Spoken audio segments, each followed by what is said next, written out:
is the last day to drop, right? To get it and get a W. Yes. Okay, it is. Okay, and a couple more things that I saw on the contract that you wrote. So I'm gonna bring up something. Now, number one, you mentioned that if you had uh, trouble with the homework, you might email me for help. Remember, my class is not a typical online class, so please do not email me for help with math. All right, this is like a face-to-face class. I offer office hours. I offer time to answer questions in beginning of the class. So if you have any questions, I encourage you to ask me in the beginning of the class, or see me during my office hours to ask for help. Okay, so if you email me about math, I will not help you with that, because when I help students math face to face, it is still challenging for them to understand. So I'm very hesitant to help math via emails. All right, so I hope you understand. And also, this is not an online class, so I do not work via email. Okay? And then what else? Oh, geez. Suddenly I forgot. Okay. I told the morning classes that make sure they do the things that I ask them to do in order for me to like them. Because I said, if I like the class, I will do more things in favor of the students to help them with their grades. Okay, so the things that you should do to help me know more about you, and also to like you and the class as a whole, is by attending classes, interact with me during my lecture. When I ask questions, please respond. Okay, I don't want to talk to myself all the time. When I collect your homework, I like to see you complete your homework, because that way I know that you have put effort into the course. Okay, so for those of you who tend not to complete the homework, or do not follow my directions and so on, then those are the students that I will not help out at all, just in case their grades are right at the borderline. Okay. Well, there were a couple more things, but suddenly I forgot, because there were so many students who did not profile picture, and I was trying to document things on my row sheet, and then suddenly I just forgot. Well, when I remember, I will bring that up. Okay, but now, are there any questions from the homework I assigned this past Monday? No. Okay. You guys, did you guys read my announcement on the quiz today? Yes. Yeah. I did have a question for the homework. Go ahead and ask. Okay. Number 15, part A. I was wondering if you could go over that. Please tell me the section, because I don't know which section you're talking about. 2.1. 2.1, problem 15. Yeah, part A. Part A. Okay. So let's go to that.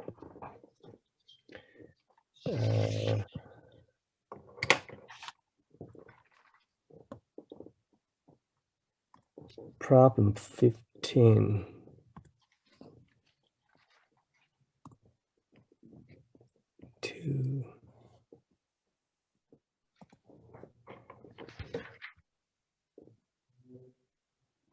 Oops.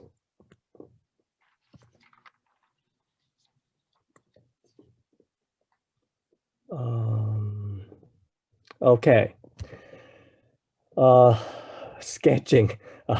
It's gonna take a long time for me to show you the sketch, so I'm gonna give you an idea. But can you share with me and the class what seemed to be the problem when you try to do this problem, so that I can help you? I was just mainly trying to figure out the direction field. I understand the actual like lines, but then I don't know how they got the actual direction field. Okay, so part A. Well, right here, the direction field, just like how I did it in class, the example like this one right here, right? So for that, you say, well, let's find out where the solution curve has slope 1, right? That means you the slope is this guy, so you make it 1. That means x equals 1 from the example, but in this case, it's not x. It is x plus y. So you know that, so for A, for example, if the slope is equal to 1, implies 1 equals x plus y, okay? Then you sketch this line, you draw this line in pencil, right? And then at each point, you know the slope on that line is 1. So y equals x is what, which line? Okay, so y equals x is this one right here. Is this 45 sorry, are degree you line, sketching? Okay. right? So at each point on here, you're gonna have a slope 1. So slope 1 is like a 45 degree line like that. You see? You understand? Yeah. Okay, and then you just continue on and you say, well, what happens when the slope is 2? So you have an equation x plus y equals 2. Okay, so remember, so after you draw this line, you can just erase it. Okay, or you can use pencil, very light, and then you can just draw that. Okay, and then the next one is you draw this line. So this line is y equals 2 minus x. So sketch that line in pencil, and then for that line, you know the slope is 2, so it's going to be steeper than this one, right? So it's just Right. like how I did this. What did the slope along the isocline you just drew be 0, not 1? Would you please repeat that? Along that isocline you just drew, wouldn't the slope along that line be 0, not 1? No, because I call it 1. I said when the slope is 1, your differential equation is this. That is the slope. dy dx is the slope of the tangent line. Well, yeah, but you're adding them together. So like at 0, 0, wouldn't the slope be 0? No.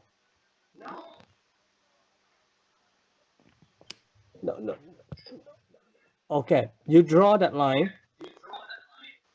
Okay, hold on. I draw that line, right? Let me see where's the okay. Right here is dy dx equals x plus y. Okay, so I didn't draw this line correctly. This is not the line. This is not the. This line is when the slope is 0. Is okay. This I didn't do it correctly. This line right here. This one means y equals 1 minus x. So it's supposed to be the line up here. Is this line up here? Okay, not that line. All right. So basically, you draw this, and then every point on this line will have slope 1 because you want it to be 1. So any point on here is slope 1. So that's just a 45 degree lines, for example. This is not in the correct scale, so you're not going to see it correctly. Now, if you want the slope to be 0, so right here, if you want the slope to be 0, then the line is this one that I drew a while ago, right? So it's this line right here. So please use graph paper and use a ruler. Okay, I'm just doing this quickly so you see. So every point on here is going to be like this, because the slope is 0, so the tangent line is horizontal. You see that? Okay, so do you understand now? Okay, and you do that. So let me show you. Let me show you what it has.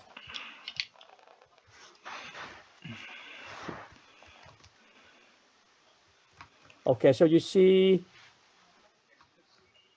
is it 2.1, 2.1? You said 15, right?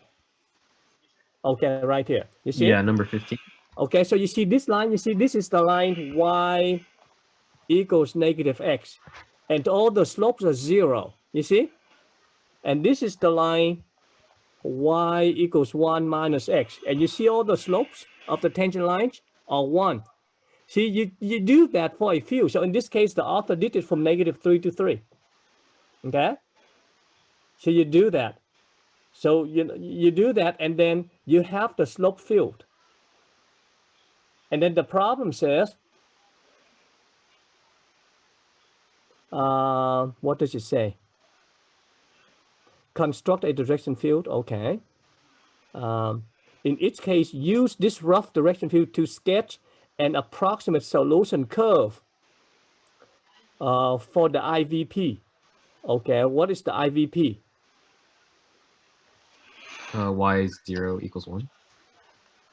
Oh, okay, right here. So that means you sketch the curve that passes through the point 0, 1. Okay, so you have, so 0, 1, see, based on the scale right here, 0, 1 is right here. That's the point. So from the direction field right here, kind of figure out what the graph looks like. You see the graph, this tangent line is parallel right here. And this tangent line, right, of the curve is parallel to this little line right here, you see? And right here, you have a horizontal tangent line. That's what it says right there. Okay, let me send the message to this student again.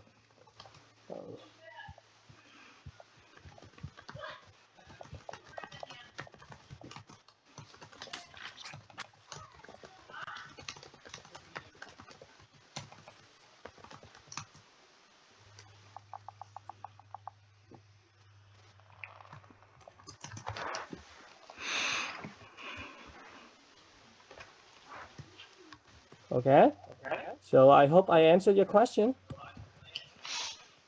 Yes, you Okay. did. Thank you. All right, I can take one more, if you have any. If the question takes too long, then I guess I'm gonna skip it, and I can help you after class, because we have 2 sections to do, and we also have a quiz. Okay, so do you have another one for me? That was it for me specifically. Okay. Anybody else? No? Okay. So today we're gonna do 2.2 and 2.3. And then we're gonna take a quiz. I'm gonna give you a little bit more time today for the quiz, okay? Because it's the first quiz that you actually take. It's a real quiz, not like the student contract that you turned in last time, okay?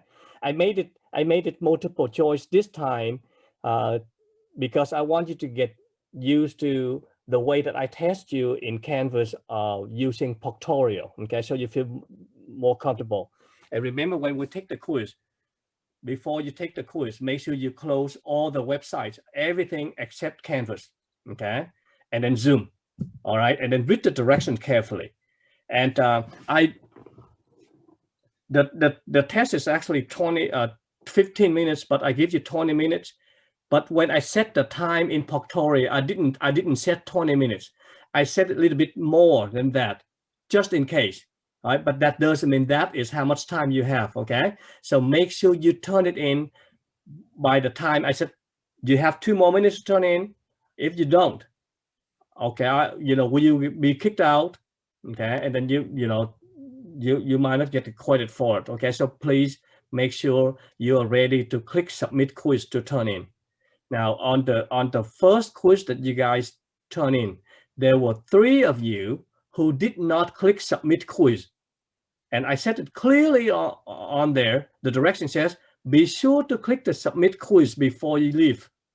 And you did not do that, okay? If you don't do that again, you're gonna get a 0, okay? This is Math 78, okay? Everybody should know what to do, and you should be good at following directions, okay? So this is not like algebra class, right?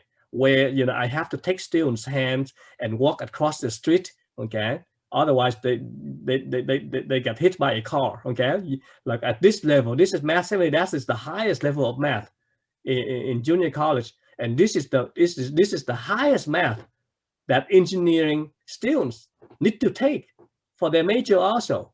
So you are way up there already. Okay, so I don't want to repeat too many times on those things. Okay, so let's go to section 2.2.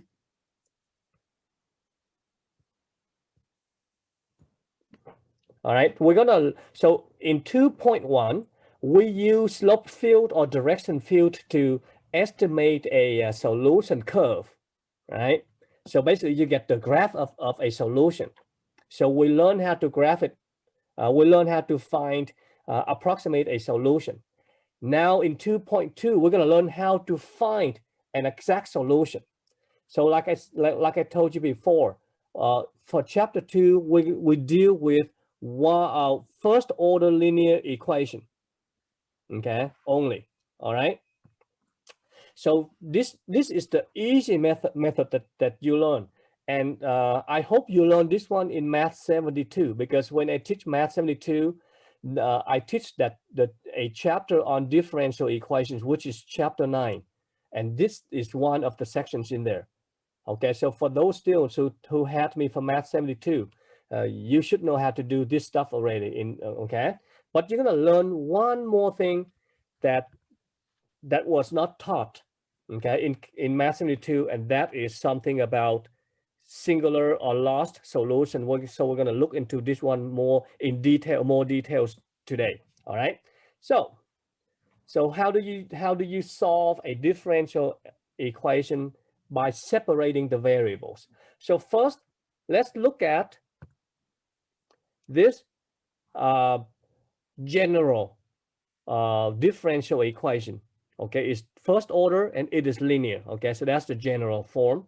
And then if you divide a sub x here into both sides, then that is the standard form. All right, and if you get the dy dx by itself, that is the normal form that we learned. All right, so this is a quick review. Okay, so this one right here, we call it a separable equation. So this equation is a separable equation if we can write the right hand side here as a product of two functions. Okay, it is a function of the independent variable times a function of the dependent variable. Okay, so that's what it says. So if you can write that right hand side as a product of two functions like this, then we say this function is a separable equation. Okay, or this differential equation is a separable equation. Now, why do we need that to be written like this? Well, because then we can separate the variables. And the way we separate the variable is we're gonna bring all the expressions containing the dependent variable on one side and all the expressions containing the independent variable on the other side. So we just separate the two. So in this case, you can separate by dividing h sub y over here, and then you can just like, okay, so listen to this, informally, okay, you look at this one as a quotient, okay? So you multiply the dx over, like I said, informally, because technically this is not a division, all right? But why are we looking at that as a division? Because this is just a method of solving for a solution.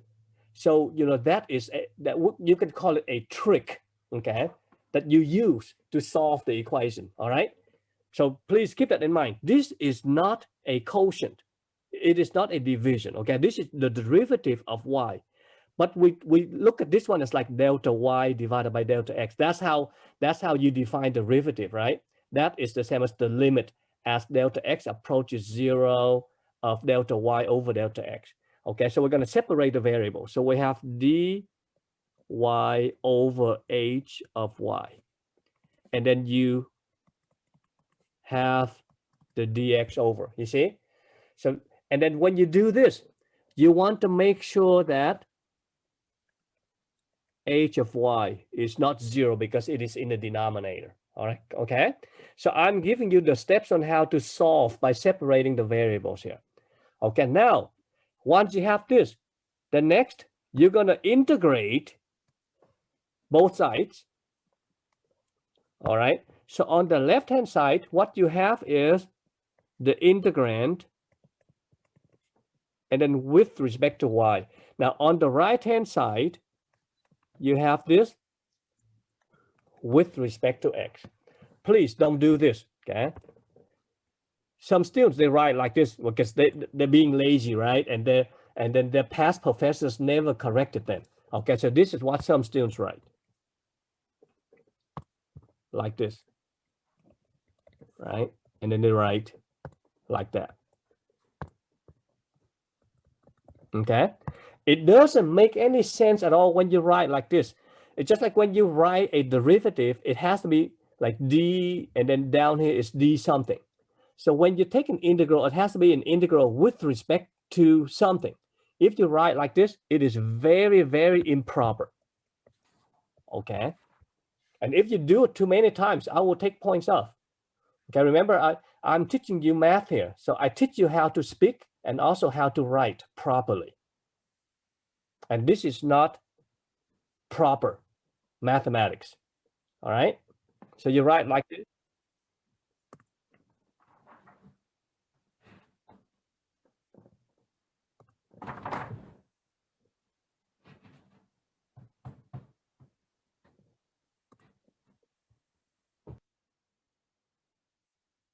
Kuang, are you here? Yeah, I'm here, Professor. I need to see you after class, okay? Okay, yes, so. Okay, so here, after you integrate both sides, then you get the y by itself, because when you solve this differential equation, you are looking for y because y is the dependent variable, or that is the function, right? You're looking for that. So once you have, once you know how to integrate this and this, you're gonna have y equals something, and that is the general solution. Oh, wait, I don't know what happens. How come it's so big now? Okay, I know what's going on. Okay. All right. Remember, this is about integral or indefinite integral. So when you integrate, you should have a constant c. So whatever y is, it is going to be something plus a constant c. So we call it the general solution. Okay. And it could be like y equals something, or it could have like both y and x on one side and a constant on the right-hand side. So it could be either in explicit form or implicit form. All right. So those are the steps. So let's see if we can do that. Okay. So you have this differential equation right here. So step number 1, we're gonna get the dy dx by itself. So dy dx. So on the right-hand side, you have e to the negative y plus e to the negative 2x minus y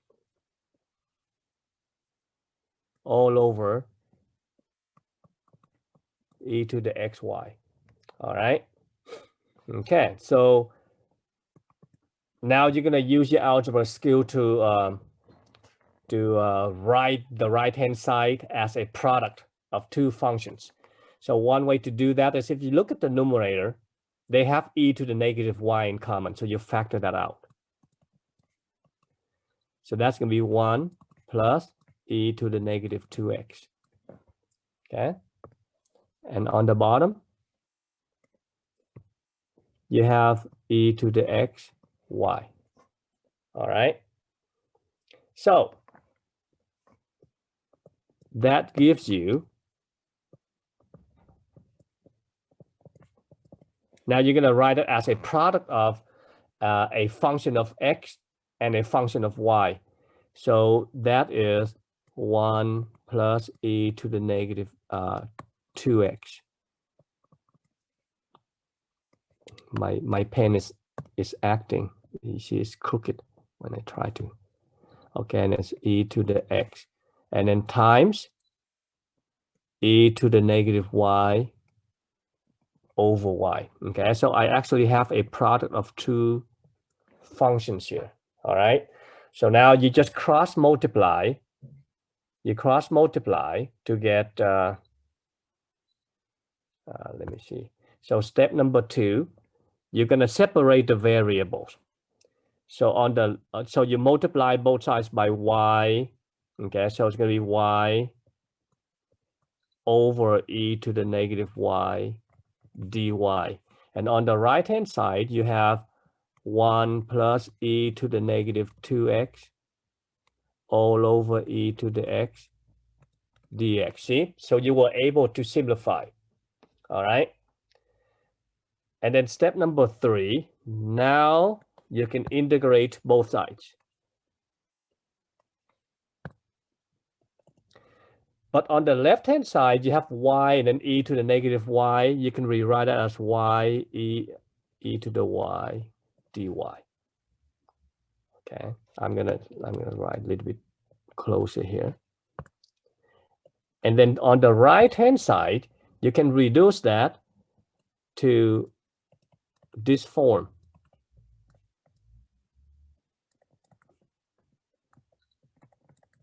All right. So that's how you simplify the integrands. So now you're gonna find out what each integral is. Now let's do the one on the right first because that's easier. Okay. So the integral of e to the negative x with respect to x is negative e to the negative x.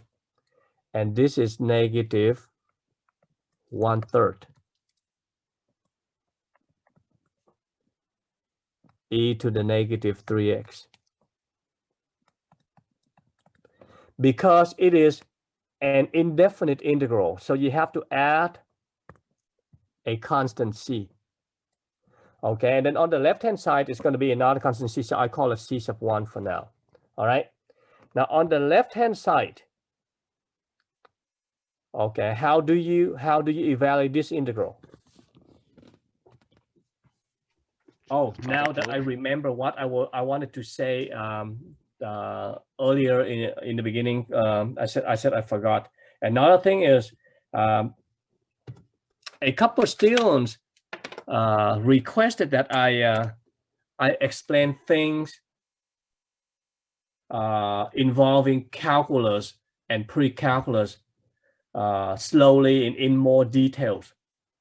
I cannot do that. Okay. This is differential equations. So the prerequisite of this class is everything up to calculus 2. Okay. So I cannot, I didn't mean like I cannot do that. Okay. I cannot promise you that. Okay. Because I expect you to know all of those things already. Now, when I feel like I have time, I can do that for you. But if I don't, then I expect you to know how to do that. And I'm going to skip steps on those. But as you can see, most of the times I show all the steps. Okay.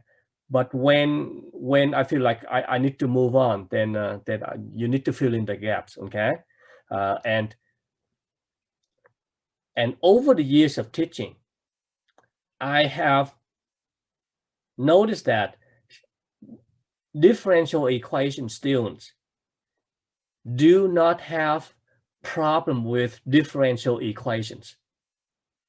Okay, what makes this course difficult is because they do not remember the stuff that they learned before.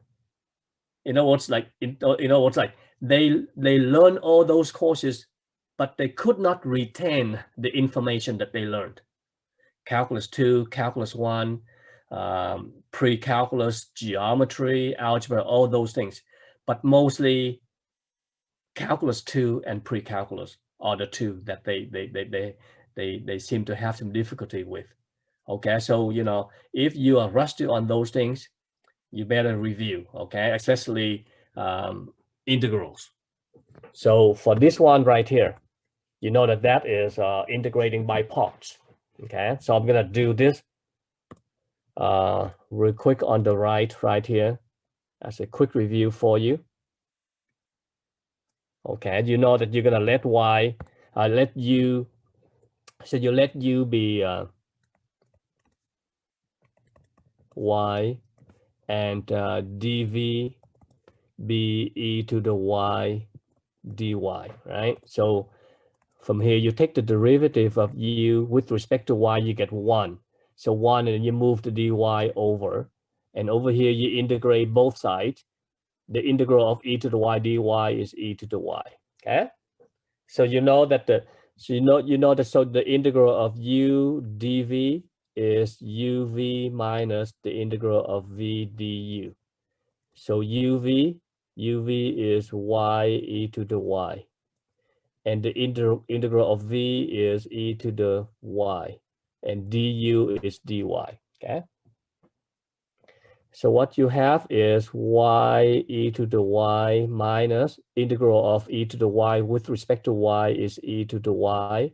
And then you have to add a constant because it is an indefinite integral. So I use c sub 1, so I call this one c sub 2. Okay, so that's what I have for the left-hand side. So for the left-hand side, I'm going to go over here and I fill in. So that is y e to the y plus e to the y plus c sub 1. Okay. So you want to move the constants to one side. So I'm going to subtract this one over. All right. So and then for these two, I want to write my solutions so it looks nicer. So I factor out e to the y.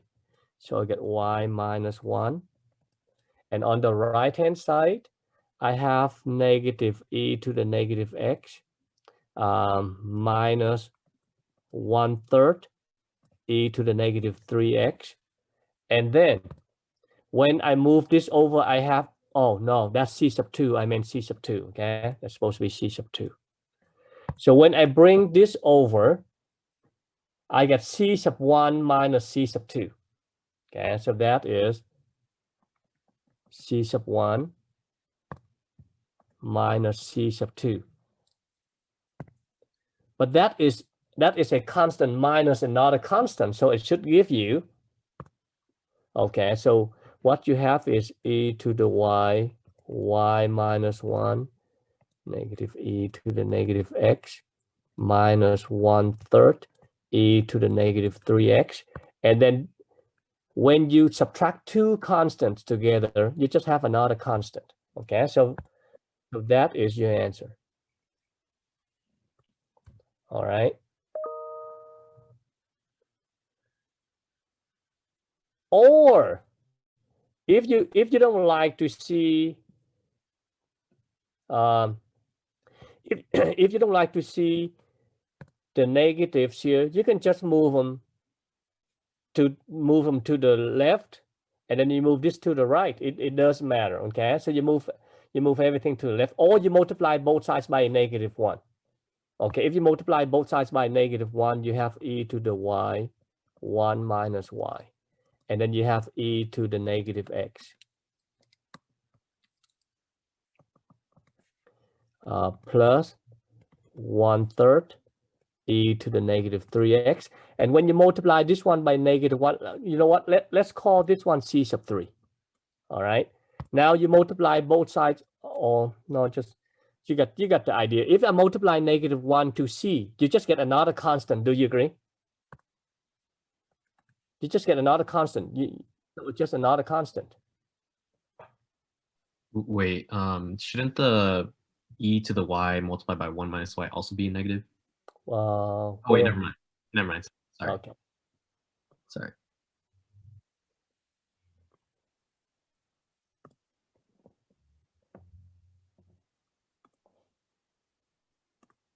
All right.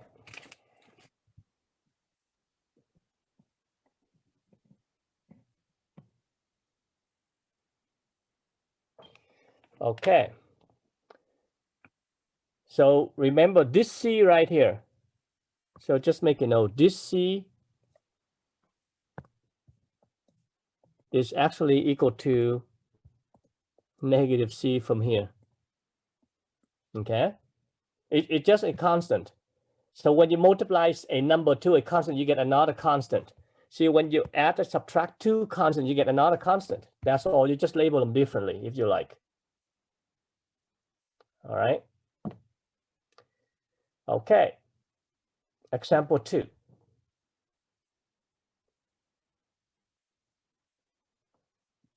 This time, it is an IVP. Okay, it is an IVP. So from here, you already have a product of a function of x and a function of y on the right. So you can just skip step number 1. And from here, oops, I can separate like this.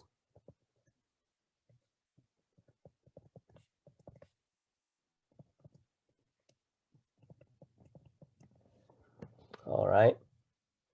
Now, and for this one, you know that y cannot, come on, just keep seeing people coming in.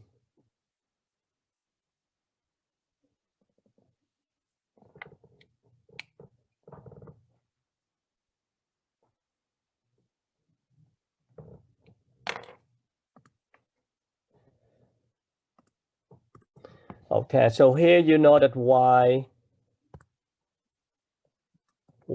cannot be positive negative 1, right? And also you know that x cannot be positive negative 1. Okay, so now step number 3.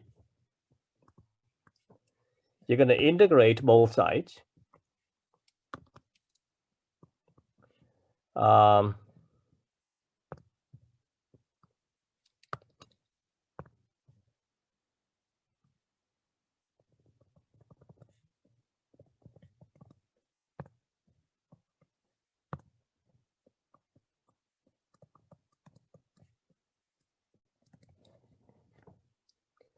Okay, so how are you going to do that? Well, you know, if you can find the integral, find out what the integral of this is, then you know what the integral of that is. Okay, so how are you going to integrate this? Can you do you remember? You convert the y square negative 1 to just no. Let's not talk about y. Okay, look at the integral on the right. So that's just x. So can you tell me how to evaluate that integral? so we can convert that into x squared minus 1 to the power of negative 1. Negative 1, yeah. It won't help. It won't help.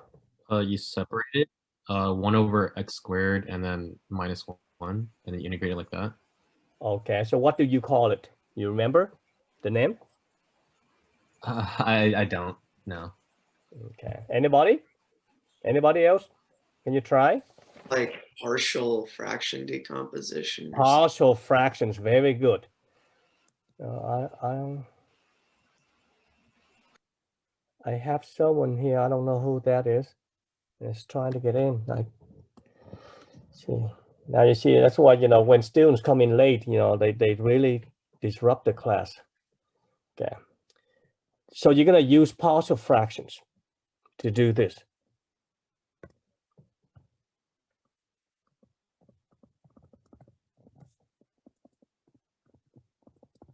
I have a question, Professor. Yes.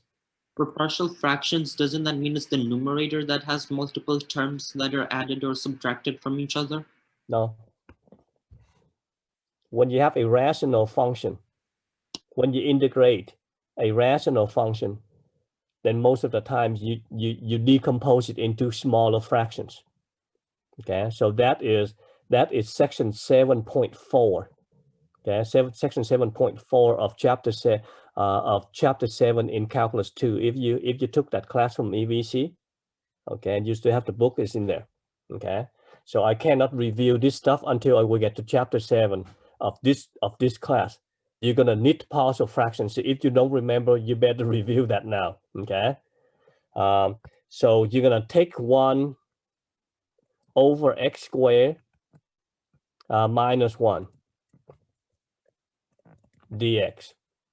Okay, so let's do this. You're gonna decompose it. So that is actually x minus 1, x plus 1, right? So you know that there are 2 factors there. So you need, this is a short way of doing it. So you got to know what you're doing here. You know that you need to come up with 2 partial fractions so that when you add them up, you get this. Okay.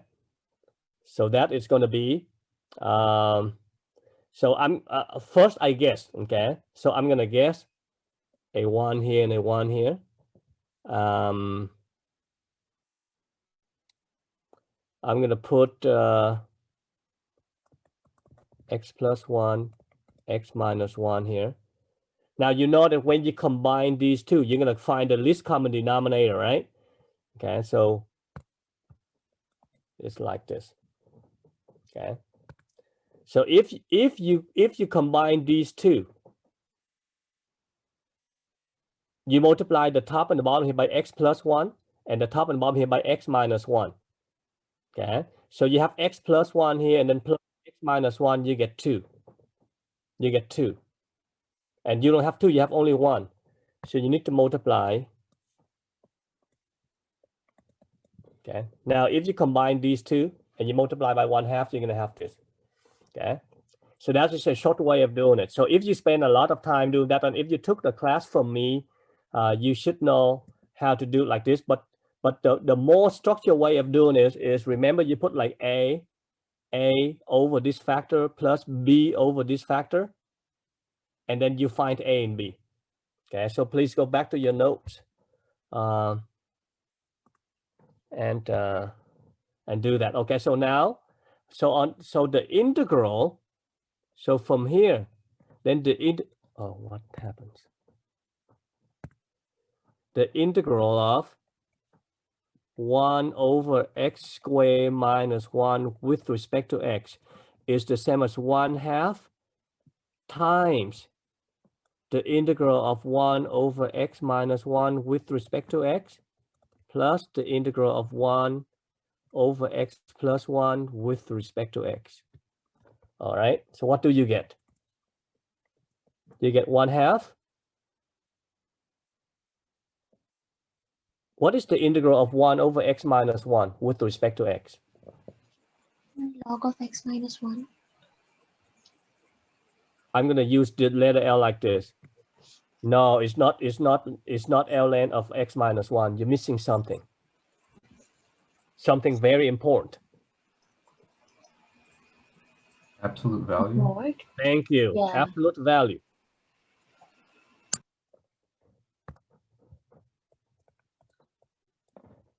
Okay. And then plus.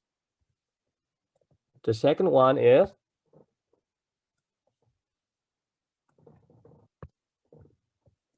x plus 1, ln of that. And then add a constant because it is an indefinite integral, right? Okay, then you can simplify this further. You know that those two ln's, actually it should be a minus. It should be a minus, I'm sorry, it should be a minus. Otherwise we wouldn't be able to cancel out the x. It should be minus. Now, if I have time, I can review for you on how to do this a long way, but you know, like something like this is the very easiest type of problems involving partial fractions when you learn in calculus 2. Okay, like I said, you know, students run into difficulty because they don't remember what they learned. So if you want to remember what you learned, you work on them, right? And how and I mean, like on a daily basis. And I was able to remember most of the stuff that I learned when I was in school because I also worked as a tutor. Okay, so I tutor.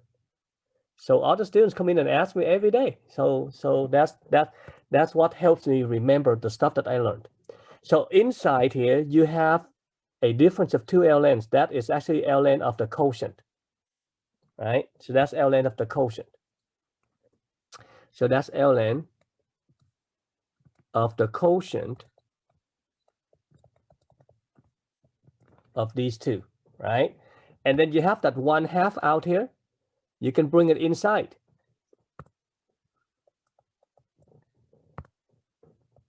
And then plus C sub 1. But that 1/2 is the same as the square root.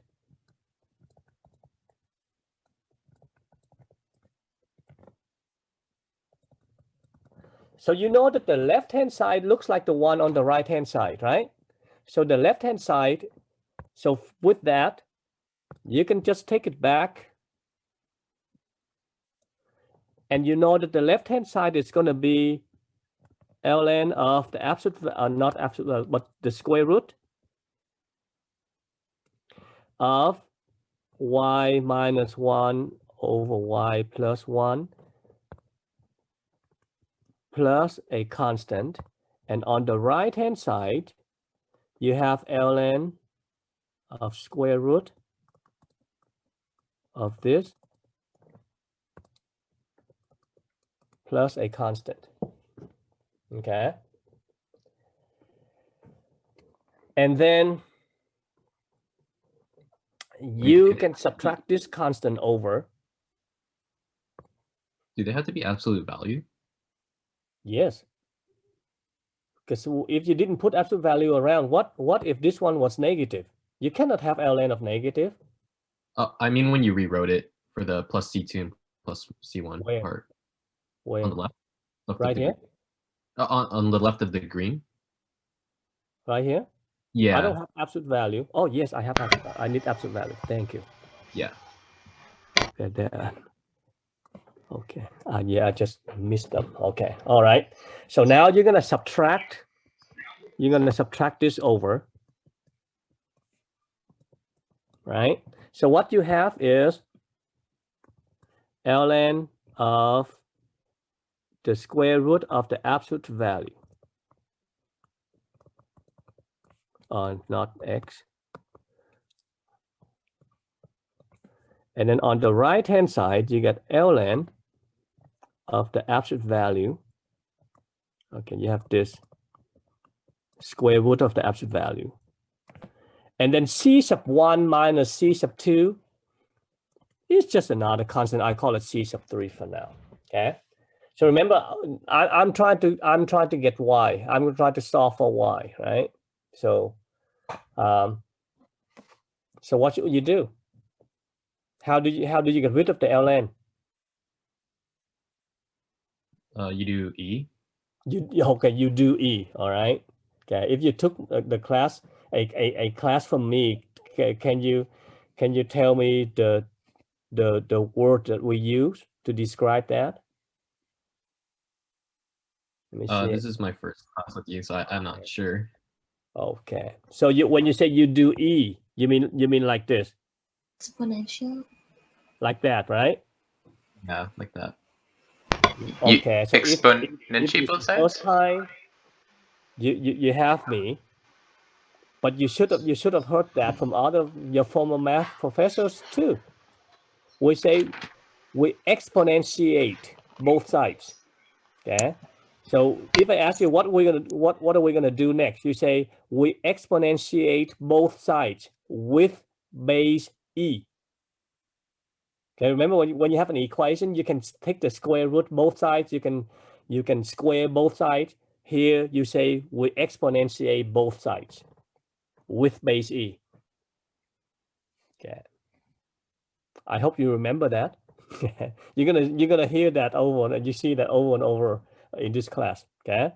So when you do that, then you know that you are able to get rid of that, right? So you get just the square root. Oh, I missed the absolute value here. Okay, the absolute value over here. Okay, and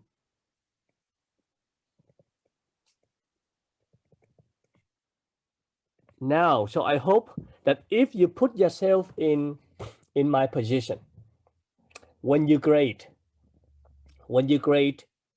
a quiz or a test, where your professor give when your student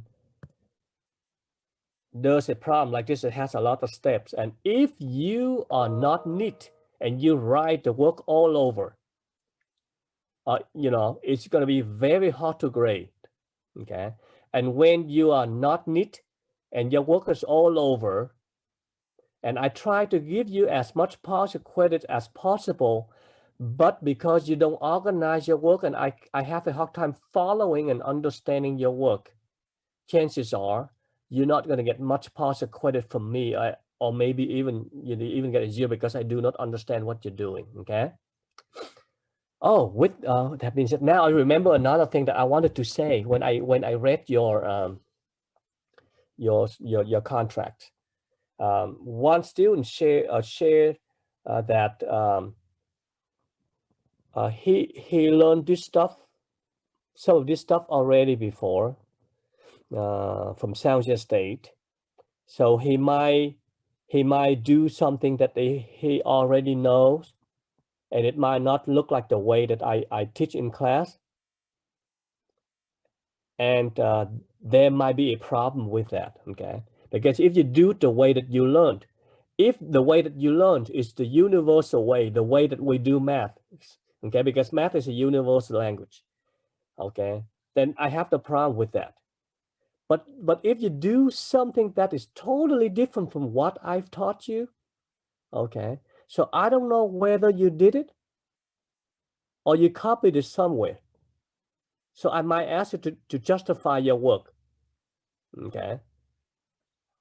But if it's on a test and like where I have like 5-10 students doing something totally different, and instead of, you know, X and Y that I provide, they use alpha, beta. I don't know what the heck. What you doing? Why did you make the problem so hard? Did you just look up that solution online and put it on your papers? Okay, so be careful. All right. So, you know, so when you do your homework and you feel like you already know how to do the stuff, and you do it your way, which might be different from the way that I teach you, then make sure you come and see me during my office hours so you can share your work with me so I can take a look at it. Okay, so I can tell you whether it is acceptable or not. All right. It's not that I prevent you from doing a different way. I just want to make sure that the way that you are doing is valid. All right, because sometimes students do a way that they think that it is correct, but it turns out to be incorrect. Okay, or students might do something that is much more advanced than what they're supposed to know and to learn for this class. Then so if you know this stuff, this advanced stuff, why are you in my class, right? Okay, so if the stuff is too advanced, then I might think that you just get help from someone to get the credit, but but that's not something that we are learning, so you might not get the credit for it. Okay, so please be careful. All right, now on the right hand side you have e raised to something plus something, so that's going to be e raised to this power plus or times e raised to this power. Okay, so that is from should I write? Okay, let me just write that. Okay, so you know that that's going to be e raised to the ln. Oops. So I'm doing extra step here. So see, and you know, I said I can try and show as much work as I can for you. Okay, so you have that. So and then times e raised to c sub 3. Okay, so that is a property of exponents. All right. So you get. Wait, is it multiplied or addition? Yes, multiply. Yeah, that's law of exponents. For the e to the c3 though, shouldn't be. No, what is e to the x plus y? That's e to the x times e to the y from algebra 1. When you multiply two things with the same base, you add the exponents. X squared times x to the third is what? X to the 5th. Well, how did you get 5? You add, right? That's what I just used. Okay. When you have an exponent, a sum, you break it up as a product. That's what it is right here, and that's what it is right here. The exponent is a sum. Now it becomes a product. Oh, okay. Okay. Okay, so I'm glad you asked. Just if you are not sure, ask. But you see something like something like that, it's from algebra 1, right? And that's why I told you differential equation itself is not hard at all. It is hard because we just don't remember what we learned before. So don't feel too bad because you didn't remember the stuff that we just talked about. Okay, you are not alone. So I'm just trying to bring this up so you know that a lot of students in differential equations are having the same difficulty. All right, but at the same time, I cannot lower my standards. I have high expectation. I expect you to know these stuff already. So, if you are still rusty on this, you have to go back and review, all right? So I can mention the topic like the laws of exponents. Then you can just look for that, look for help on that. Okay. So you have y minus 1. Yeah, I'm spending too much time talking about this, so we are running out of time. Okay, so this is x minus 1 over x plus 1 because you just cancel these two. Right? And then times. What is this? E raised to a constant just gives you another constant. I call it C sub 4. Okay. All right. So now you want to get rid of the square roots. So to get rid of the square roots, you square both sides. Right? You square both sides. So on the left-hand side, you have this. On the right-hand side, you have the square of the square root. Oh, see, I'm missing the absolute value here also. Okay, so please put the absolute value around here. So the square root and square you cancel out, you have that.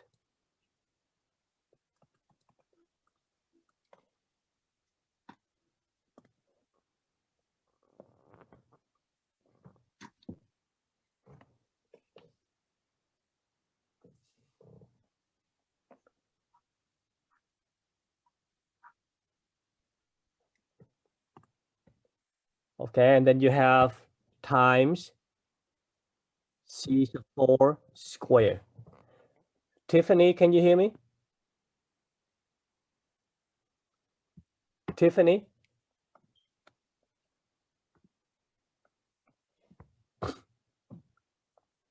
Tiffany.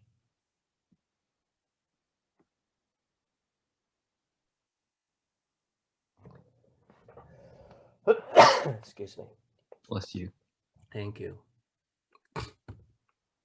Tiffany, can you hear me?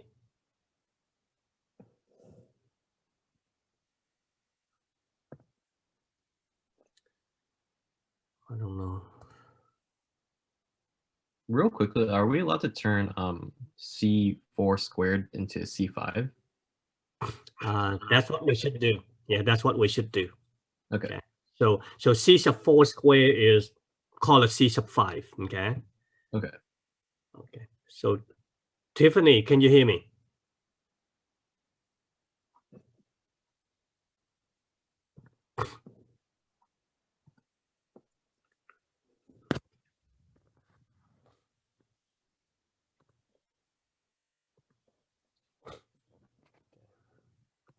All right. So now you want to, so this one, you just call it C sub 5, right? So let's say, so let's call it C sub 5. So now you want to get rid of the absolute value. So from algebra, you know that when you get rid of the absolute value, then on the right-hand side, you have positive, negative. Remember that? C sub 5, and then no more absolute value because you have the positive and negative All right. So regardless of whether this is positive or negative, what is that equal to? C sub 6. Yeah, C sub 6. So you see, so you know we can be very creative, right? So that is y minus y minus 1, y plus 1, and that. Now I don't think we're going to run into another one. Okay, so we'll just call it C now. Real quick. Yes. Wouldn't there also have to be a plus minus before the y side also, or no? Okay. In algebra, when you have this, that becomes positive negative. Okay. Okay. If you have a positive negative over here, you divide it over, because that's like positive negative 1. You divide it over, that's going to be absorbed in this constant here. All right. Okay, so once you have this, then you can do more if you like. If you don't like fractions, you can do this.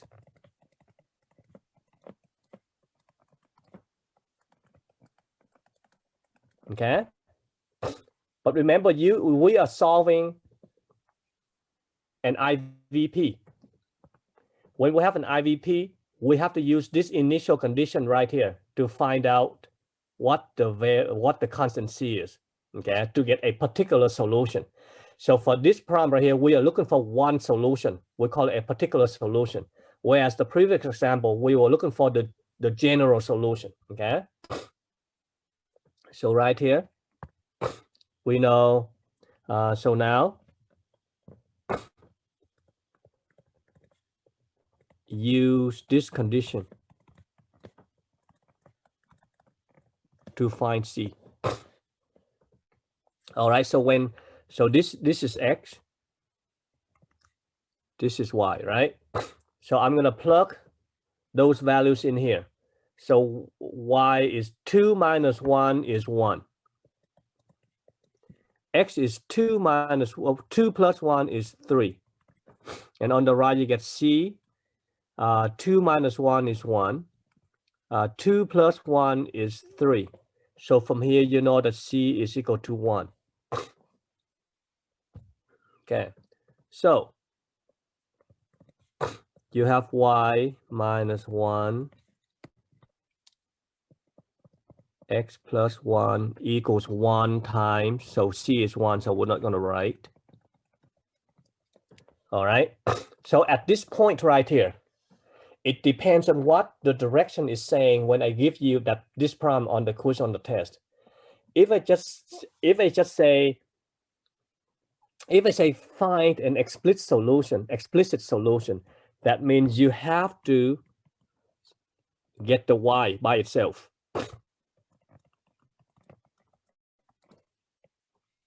To get the answer. So this is called a particular solution.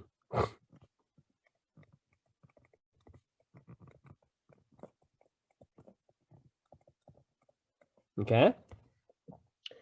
Now, if I feel like I don't give you a lot of time for the test, so I don't want you to spend too much time doing all the algebra stuff here, so I might say find an implicit solution. So implicit solution means you don't have to get the Y by itself. You can just box this one, and that is good.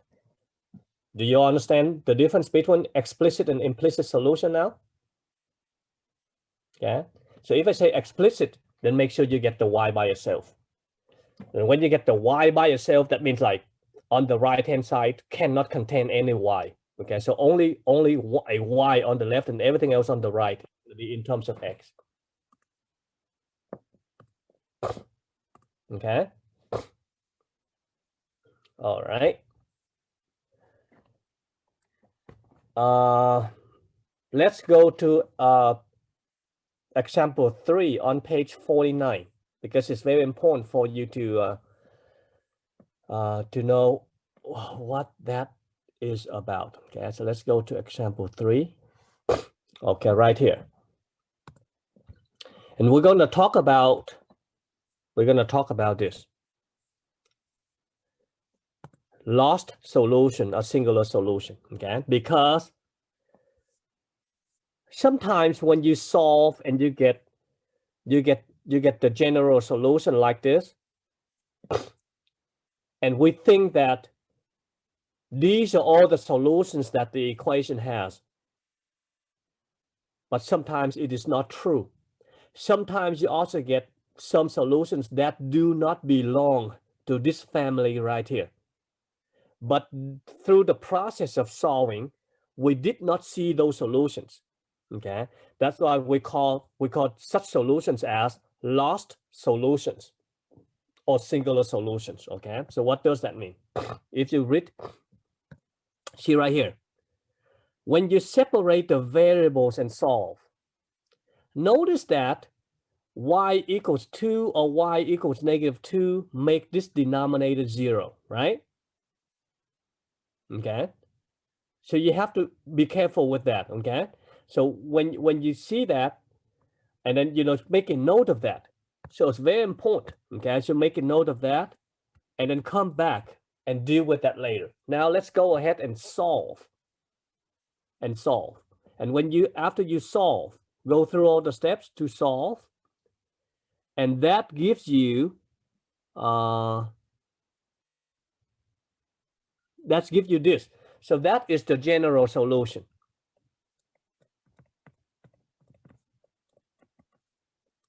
Okay. Now, do you think, okay, so these right here are also 2 more solutions. Okay, why is that? Because technically y squared minus 4 are not in the denominator, right? They are up here. So from the original equation, it is okay for y to be 2 and -2. Okay, but when you use the method of separating the variables, you have that down here.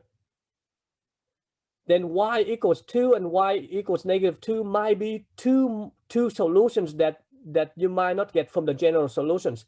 Because if y is equal to 2, you plug it in here, it's going to satisfy this differential equation. Because if y is equal to 2, you put 2 in here, you get 0. And you put 2 here, you take the derivative, you get 0. So you have 0 equals 0. So yes, this is a solution. And the same thing here. You put -2 in here, square it, you get 4 minus 4 is 0. You put -2 in here, you take the derivative, you get 0.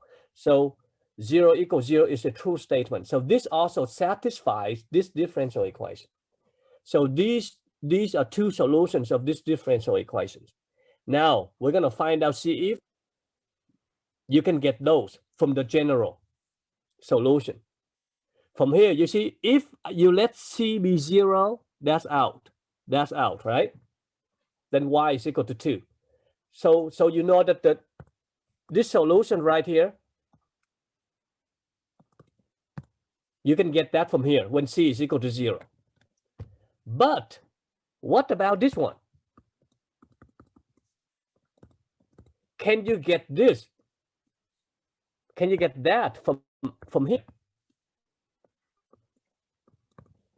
And the answer is no. There is no way you can come up with a value for C so that this is going to give you -2.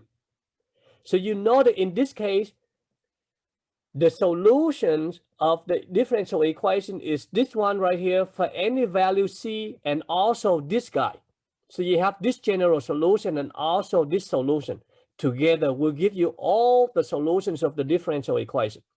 So this one right here, we call it a singular solution or a lost solution. Does it make sense? Okay, so make sure you keep that in mind, all right? Will we need to like ever find these lost solutions? Yes, otherwise I wouldn't have taught you. Okay, it's important for you to okay. know that.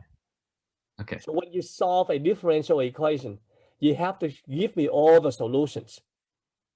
So technically the answers to this differential equation is this one and y equals -2. So you say all the solutions of the differential equations are this and y equals -2. Okay. Tiffany, can you hear me?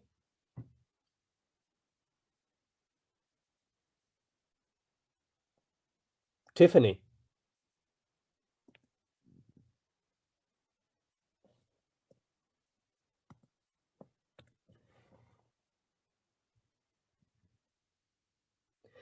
Okay, when you come to class, you need to be physically here in the class, okay? Please don't just log in and then disappear. Right? That is not good. All right. Okay. So you know, we have a class. This is synchronous. You're supposed to be in class. So be in class. All right. Okay. You just keep logging in, and then you don't respond when I call you, and then you know I remove you, and you try to log in again. That is a waste of time.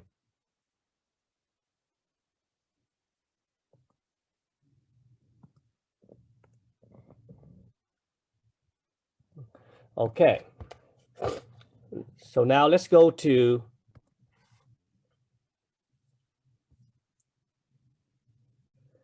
I don't know if I have time to do this problem because I need to go to the next section and we'll have a quiz too. Let's see. Okay, I'm gonna do this quick. I give you some hints, okay, and then you can practice. You can do this. I'm very greedy. Okay, when I provide lecture notes, I love to do a lot of examples for my students. So sometimes I put more than I have time to do. All right. So please understand that when I skip some examples in the lecture notes, then you try to work on them your own. Okay, and if you need help, see me during my office hours, and I can give you hints on how to do those. All right. But you know, I hate to go to the next section since this example is a good one. Okay, so I'm gonna do this. All right. So here you already have a product, right? You have a product of two different functions here. So you go to step 2 and you separate them.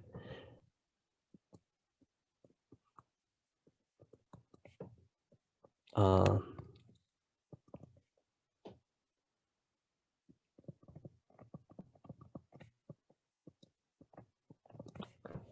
right. Now you see, in this case right here, notice that when you put the y square over here, you know that y cannot be 0. Do you agree? Yes. Okay, so do you think y equals 0 is a solution of this differential equation? No. Yes. Wait. According to the original, yes. Yeah. But is it a lost solution? Probably. Yes. Maybe, maybe not. Remember right here? When you divide this over, you know that y cannot be 2 and negative 2. And you can check and they are actually solutions, right? But are both lost solutions? Are both of these lost solutions? We just discussed them. Negative 2 was right. Both of I'm them sorry? aren't lost. Yeah. This is a lost solution, but this is not, right? So whatever you have, they might not be lost solutions at all. They might be contained in the general solution, okay? So that's why you have to check like we did over here a while ago. And we checked and we found out that y equals negative 2 is a lost solution because that you cannot obtain from the general solution. But the y equals 2, you can, right? You let c be 0, you can get y equals 2. So similarly, in this case, you know that y equals 0 is a solution. What do we call this? Is there a special name for this solution? Is it the? Oh, I forget the name. Start with the Trivial solution. Trivial solution. Okay, you know that we have a quiz today, right, on chapter 1. you need to know those stuff. Okay, you know. You know that I work so hard to give you all the information, and then you know you don't remember what I taught you. That's not good. All right. All right. Now you integrate both sides.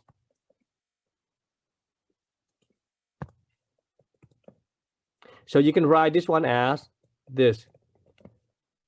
Excuse me, Professor? Yes. You said y equals 0 is a trivial solution? Yes. Okay, thank you. A trivial solution means the function is equal to 0. Yeah. That's what it means. All right. So from here, how you gonna do that? Okay. So what you're gonna do? So for the one on the left hand side, Okay, the one on the left-hand side, let's write, how should we write? Okay, let's write, okay, that is y -3 over -3 plus a constant. Now on the right-hand side, Isn't it -1? oh, yes. Okay, and on the right-hand side, how are we gonna do that? Yeah, it's 7:20 already.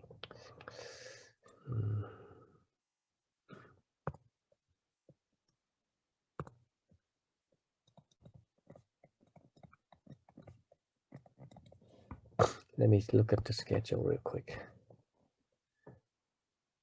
We have 2.3, we can do it next time, and 2.4.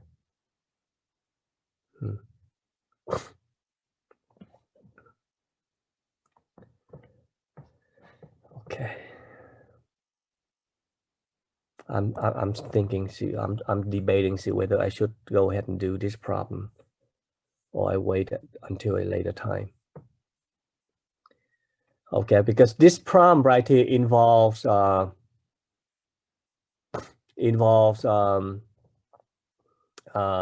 solution of the function is going to be an integral. Okay, so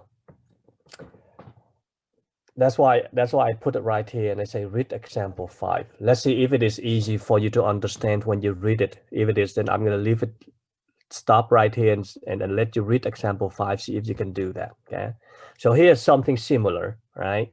Okay, so you have an initial value problem, and then right here you're asked to solve. So it says the function g of x, so this one right here, is continuous on this interval, but its derivative is not an elementary function. Okay, so an elementary function is like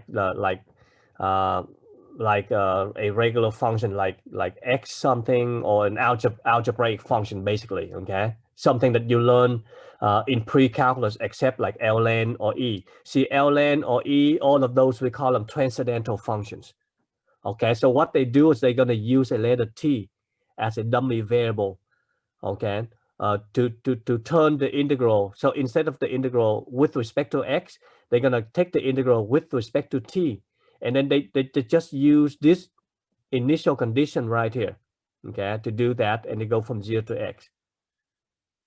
Okay, try to figure out why. Okay, and then next time I can explain to you, okay, because I don't want to take too much time to do that now, because I want to give you some extra time for the quiz.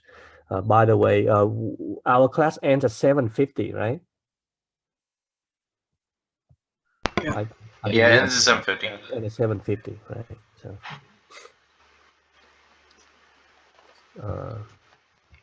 Jesus, I don't know what. Let me introduce section 2.3. Okay, let me introduce section 2.3 so you can get started, and then I stop. But for this one right here, let's call it for now. Okay, and then later on, if I have time, I can go back. Okay, but like over the weekend, try to read example 5. All right, and see if you can understand and kind of imitate that, and then I can explain you more next time. But let's go to 2.3 because I want to stick to the schedule here, and then I can always go back and explain. All right, so for 2.3, please add one more thing to the objectives, which is this item right here, singular points of the differential equation. Okay?